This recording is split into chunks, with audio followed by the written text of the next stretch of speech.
Hydrolysed reaction, base hydrolysis, और इसका जो डिफरेंट मैकेनिज्म्स होंगे उसका हम बात करेंगे। तो बेसिकली हम कहते हैं कि जो सब्स्टिट्यूशन रिएक्शन होते हैं, स्पेशली वाटर सब्स्टिट्यूशन रिएक्शन, ठीक है, या हम कहते हैं water exchange reaction in the presence of base, ठीक है। जब हम बात करते हैं हम इसे कहते हैं base hydrolysis of a complex. For example, अगर आपके पास जो वाटर का OH आयन है, वाटर का OH आयन वो रिप्लेस कर रहा है लिगेंड को, तो तब हम इसे क्या कह रहे हैं, this is a base hydrolysis, ठीक है। So for example look at this octahedral complex, ये हमारे पास मेटल ऑक्टाहेड्रल कॉम्प्लेक्स है in the presence of OH that actually comes from water, और ये OH पानी से आया हुआ है, और ये इस लिगेंड को क्या कर रहा है, सब्स्टिट्यूट कर रहा है, इसकी जगह आ रहा है, तो this is called base hydrolysis, ठीक है।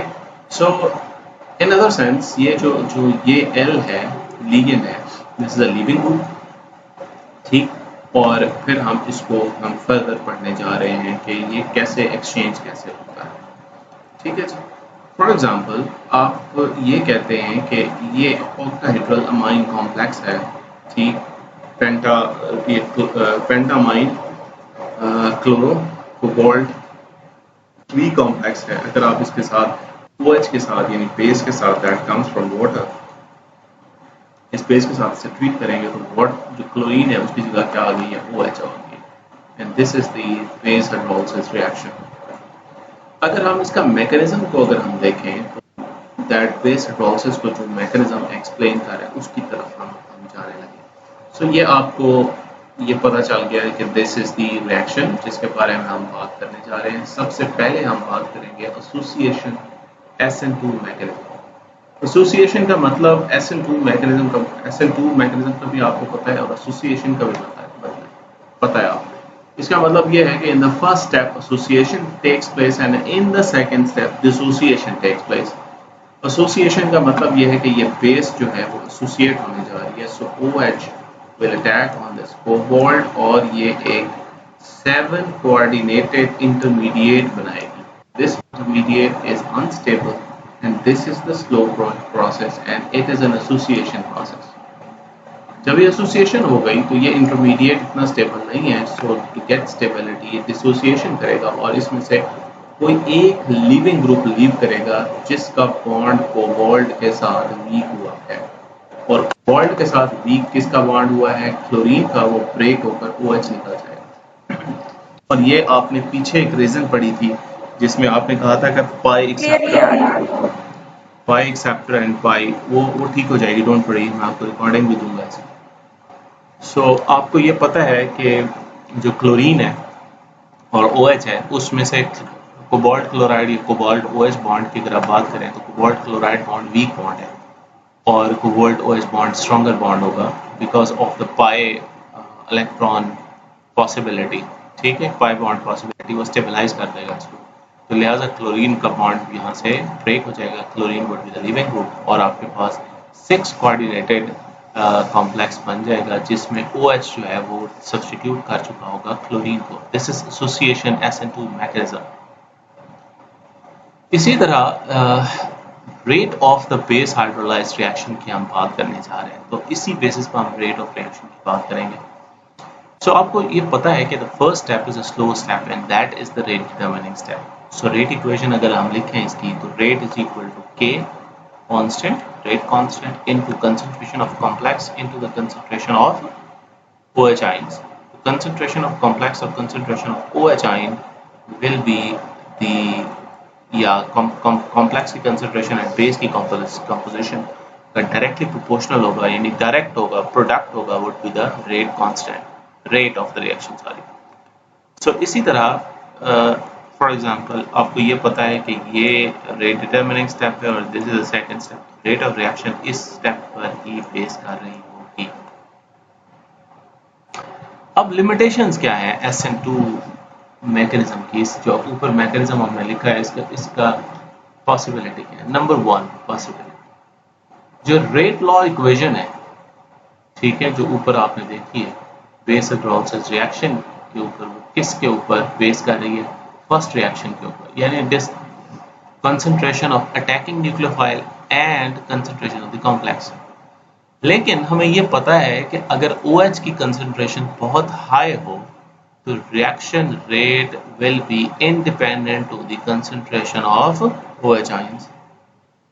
So हम कहते हैं high concentration of OH ion base hydrolysis reaction is first order reaction with respect to amine complex since its rate depend on concentration of complex only.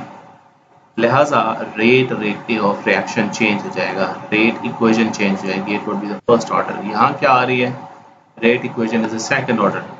This is a second order kinetics follow कर रही है क्योंकि rate of reaction किस पे depend कर रही है? Concentration of complex and concentration of base पर. लेकिन अगर आपने बेस की कंसंट्रेशन बहुत ज़्यादा रख दी है, बहुत हाई कंसंट्रेटेड सॉल्यूशन यूज़ किए, तो rate of reaction will become independent to this. इसकी कंसंट्रेशन इंडिपेंडेंट होगा, फिर वो सिर्फ कॉम्प्लेक्स की कंसंट्रेशन पर डिपेंड करेगा. लिहाजा the rate of reaction would be first order in that case. इसी तरह जो डिफरेंट न्यूक्लियोफाइल्स हैं, ठीक है, जैसे स्ट्रॉन्ग न्यूक्लियोफाइल्स हैं, जैसे थायोसाइनेटाइन है, ठीक है, उसी तरह नाइट्रो है, एजो है, एजाइडाइन है, ठीक है, ये सारे के सारे they are strong nucleophiles as compared to OH. लिहाजा their concentration does not affect the rate of hydrolysis of amine complexes of cobalt 3. ठीक है. So as an evident हम ये कहते हैं कि रेट इक्वेशन जो थी जिसमें कंसंट्रेशन ऑफ OH आयन था वो इफेक्ट कर रहा था रेट ऑफ हाइड्रोलिसिस को. सो हम कहते हैं SN2 mechanism cannot explain why the rate of reaction depends on the concentration of OH ions and not the concentration of other nucleus such as which are stronger than OH. यानी अगर आपके पास stronger nucleophile है तो तब ऐसा case नहीं होता, उसकी कंसंट्रेशन कोई रोल प्ले नहीं कर रही रेट कांस्टेंट में या रेट ऑफ द रिएक्शन में. OH वाली जो है वो सेकंड ऑर्डर काइनेटिक्स फॉलो कर रहा है. लिहाजा हमारे पास कोई क्लियर रीजन नहीं है कि OH क्यों सेकंड ऑर्डर काइनेटिक्स फॉलो कर रहा है और बाकी जो न्यूक्लियोफाइल्स हैं जैसे थायोसाइनेट है, नाइट्रो है, एजाइड है, ये जो हैं ये फर्स्ट ऑर्डर काइनेटिक्स क्यों फॉलो करते हैं. ठीक है. अब हम सेकंड पॉसिबिलिटी की तरफ जा रहे हैं जो इसके मैकेनिज्म को एक्सप्लेन कर सकती है. That is the dissociation, right, dissociation constant. It is dissociative mechanism. ठीक है. सो अगर हम डिसोसिएटिव मैकेनिज्म की बात करना शुरू करें तो हमारे पास इसका मतलब डिसोसिएशन पहले होगी एसोसिएशन के मुकाबले में. तो जब एसोसिएशन होगी तो it means it is acid reaction.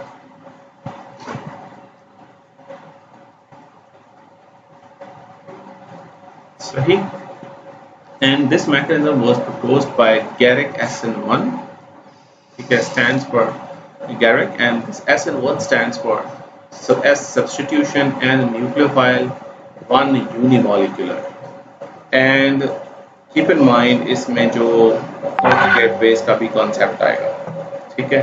So we can talk about the conjugate base के बारे में भी हम इसके ऊपर भी बात हो सकती है. ठीक है. So for example look at this. This is an amine complex. Same वही complex है. आपने base डाली. In the rate determining step, in the presence of a base, ठीक है, बेस ने क्या किया, यहाँ से अमोनिया से एक H एक्सट्रैक्ट कर लिया तो ये बन गया NH2 और OH यहाँ से निकल गया. ये जो चीज बनी है इसे कहते हैं कॉन्जुगेट बेस. ठीक. अच्छा, अब ये जो रिएक्शन है this is just an acid base reaction. This is not a substitution reaction. Conjugate acid pair कैसे बन रहा है कि यहाँ से OH, this is an acid, this is a base, this is conjugate base, this is an acid, conjugate acid. ठीक है. In this reaction acid base reaction amino complex जो है ये ब्रॉन्स्टेड एसिड है, OH आयन जो है it's a Brønsted base. Ammonia group in amine complex donate करता है अपना एक प्रोटॉन OH को और as a result of this ये रिएक्शन होगा. अगर हम इसके इक्विलिब्रियम कांस्टेंट की वैल्यू फाइंड आउट करें तो we know that this is concentration of conjugate base यानी concentration product divided by concentration reactant. अगर हम concentration of the coordinated complex निकालें तो K into concentration of ammonia complex and OH, ठीक है, यानी it follows second order kinetics। अगर हम इसका सेकंड पार्ट की तरफ जाएं, वो एसिड बेस रिएक्शन। अब हम आ रहे हैं in the acid after the acid base reaction substitution start होने लगता है, ठीक है। कैसे? ये आपके पास कॉन्जुगेट बेस थी, इट्स अ 6 कोऑर्डिनेटेड सिस्टम।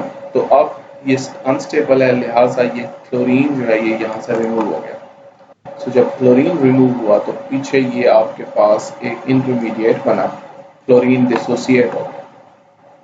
अब जब क्लोरीन डिसोसिएट हो गया और वाटर के साथ उसे दोबारा इंटरेक्शन हुआ है तो ये वाटर ने अपना H इसको भी दे दिया है और OH भी यहाँ आ गया है। 5 कोऑर्डिनेटेड इंटरमीडिएट कॉम्प्लेक्स हो गया, फाइनल प्रोडक्ट में हाइड्रोक्सो कॉम्प्लेक्स में कन्वर्ट हो गया। This is the mechanism for dissociation pathway.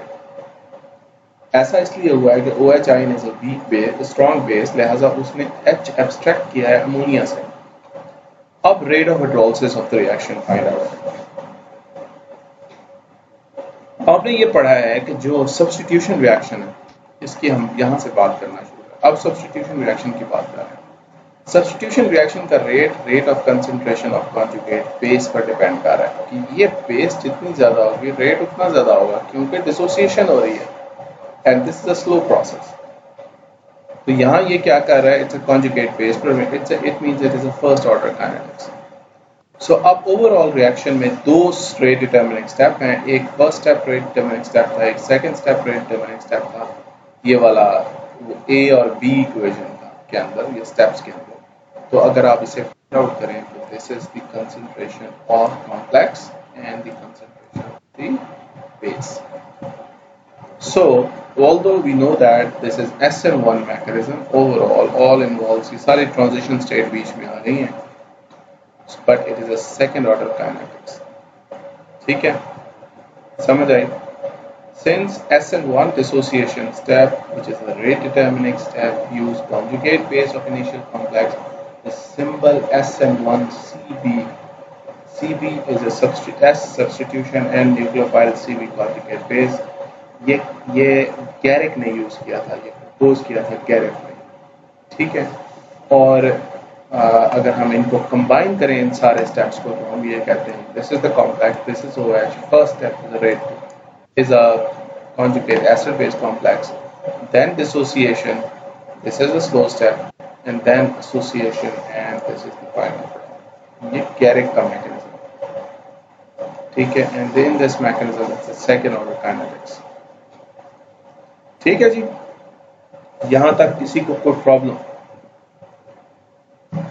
अच्छा, इसी तरह डिफरेंट ऑक्टाहेड्रल कॉम्प्लेक्सेस की के ऊपर बात करने जा रहे हैं कि हम कहते हैं कि base hydrolysis of same reaction, अगर हम OH आयन की कंसंट्रेशन को बहुत हाई कर दें तो आपको पता है कि इसमें हमने अभी पढ़ा है कि OH आयन की कंसंट्रेशन अगर बहुत ज़्यादा हो तो इसकी कंसंट्रेशन यानी change in concentration find out करना it's a very difficult task. So आप ये कांस्टेंट हो जाएगा, लिहाजा रेट ऑफ रिएक्शन सिर्फ किस पर डिपेंड करेगा, initial concentration of the complex, यानी rate is actually equal to the initial concentration of the complex, nothing else, ठीक है।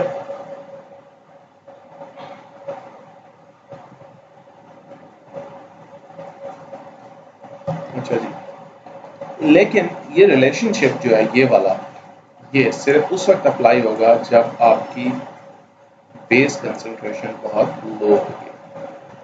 अब हम rate of hydrolysis of this complex by different ligands, different bases like जैसे NO2, NCN negative, N3 negative, इनकी base पर देखना चाहें तो क्या होगा? आपने ये पढ़ा है कि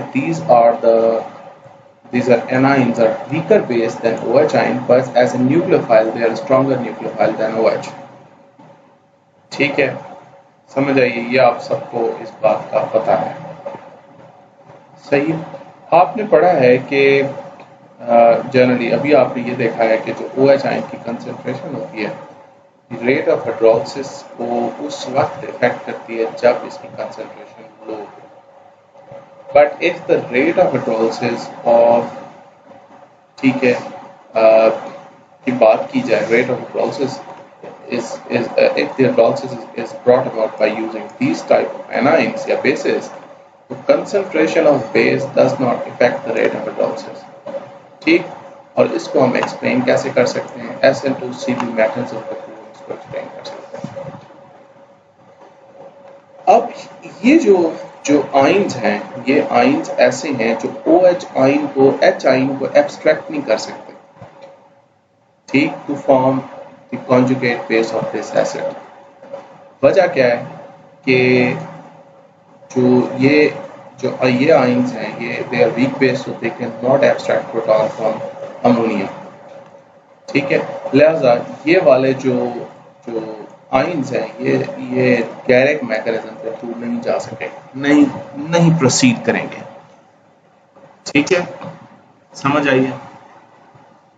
so it means it is very very simple कि जो कंसंट्रेशन यानी rate of the reaction, rate of the process of this complex है, अगर इन आयनाइंस के प्रेजेंस में देखा जाए तो it is independent of the concentration of the ion, ठीक है। और ये इसलिए ऐसा हो रहा है कि गैरिक मैकेनिज्म के थ्रू ये जो है वो आप ये कह रहे हैं कि ये बेस कॉन्जुगेट बेस नहीं बना। अगर हम SN2 मैकेनिज्म को देखा जाए तो आपको पता ही है, this is a water, so first step is association mechanism, ठीक है। अब आप हाइड्रोलिसिस में पानी एक्सेस में अगर आप मौजूद हो और साथ में ये वाले आयन भी मौजूद हो, that act as a nucleophile, अगर इस पर अटैक करें तो क्या होगा। अब पानी एज अ सॉल्वेंट यूज हो रहा है, water is present in it, तो फर्स्ट स्टेप एसोसिएशन होगी और ये 7 कोऑर्डिनेटेड सिस्टम बनेगा। This is next step is dissociated chlorine निकल गया, water exchange reaction. So rate of hydrolysis of the reaction depends on the concentration of reactant and water solvent है बहुत ज्यादा है, लिहाजा this is a constant, so overall concentration of the complex. अगर SN1 mechanism की बात करें तो उसमें क्या हो रहा है, डिसोसिएशन पहले हो रही है, स्लो स्टेप डिसोसिएशन होगी, क्लोरीन निकल गया। अब एसोसिएशन होगी कि OH आयन वाटर जो है वो इसके अंदर आ रहा है, this is a fast step. So rate of reaction again depend क्या करेगी, कंसंट्रेशन ऑफ द कॉम्प्लेक्स, ठीक है। सो बोथ दीज कॉम्प्लेक्सेस, अगर आपके पास रेट ऑफ हाइड्रोलिसिस की बात कर रहे हैं, is independent to the concentration of these anions. For example ये बन गया ना, अगर आपके पास वो वाले एनाइन होते, N3 एनाइन होता, अब N3 एनाइन इसको रिप्लेस करके इसकी जगह आ जाएगा, अगेन इट्स फर्स्ट स्टेप। तो रेट ऑफ रिएक्शन सिर्फ कॉम्प्लेक्स पर डिपेंड कर रहा होगा। अगर ये एनाइन की आप सब्स्टिट्यूशन कराने जा रहे हैं, सिर्फ OH आयन ऐसा होगा जिसकी लो कंसंट्रेशन पर आपके पास वो दूसरे रिजल्ट आएंगे, ठीक है जी, कोई प्रॉब्लम इसमें